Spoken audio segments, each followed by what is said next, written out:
अर चंदनपुरीला आज खतरनाक गर्दी ना भाऊ. ना तू ना भूषण आले भेटाले भेटायला आलो.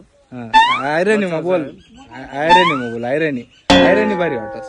क्लास 1 फार्मर चालना ना भाऊ चंदनपुरीले. दहा बडी भाऊ ना तुम्हाला रवी मास्तर हळू गाडी चालाड खड्डा पड जाते. टेरा फाटापासून टन्न मारी चाललो ना भाऊ नीटच. वाह जेजूरून आलेल्या रथचं आणि ज्योतचं दर्शन घेत इकडे बघतो तर खतरनाक गर्दी भाऊ. आदिवासी जिजभाऊ सोबत नाची घेत. आपला शेतकरी काही व्हीआयपी पेक्षा कमी नाही ना भाऊ. जगले तेच दिसाड दे. मनापासून दर्शन घेतलं सर्वांना आनंदात ठेव बापा म्हटलं. देवाचे आभार म्हणा आपल्याला देण्यालायक बनवलंय. जिथं योग्य गरज आहे तिथं दान धर्म केल्याशिवाय राहू नका ही माझी विनंती आहे. भाऊ बुट घेस बर का.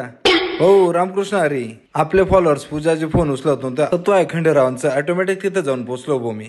एकदम मस्त कार्यक्रम झाला. जत्रा सकाळपासून दणदणीत बरे ना भाऊ. पाळणा बिळणा धुमाकूळ राहायची. रेल्वेवर चला फिर. आपल्या शेतकऱ्याच्या वाघाला फॉलो करून द्या बर का. वनू भाऊ सोडा पेवाले भाऊ म्हणे व्हिडिओ भारी येतच. जिथं नाही तिथं फॉलोअर्स भेटता ना यार. तुमच्या सर्वांचे खूप मनापासून आभार बर का. आपला क्लास 1 फार्मर महाराष्ट्रात गाजर टाकणार आहे. भाऊ म्हणे असायचं असेल तर भूषण दादाचे व्हिडिओ बघायचे. सगळं हसत पाहिजे भाऊ. आपली काही बाकी अपेक्षा नाही. सर्व आनंदात पाहिजे. शेतकरीला जो ट्रॅक्टर घेऊन आनंद बसणार काय सांगू तुम्हाला. त्यांना पुढे फॉर्च्युनर जर लाई दिली तरी इतका आनंद होणार नाही इतका ट्रॅक्टरवर. आपला भूषण दादा चालला ना भाऊ दुर्राट घरकडे. धन्यवाद पब्लिक. भेटू पुढच्या व्हिडिओ मध्ये. तोपर्यंत आधीचे व्हिडिओ बघा.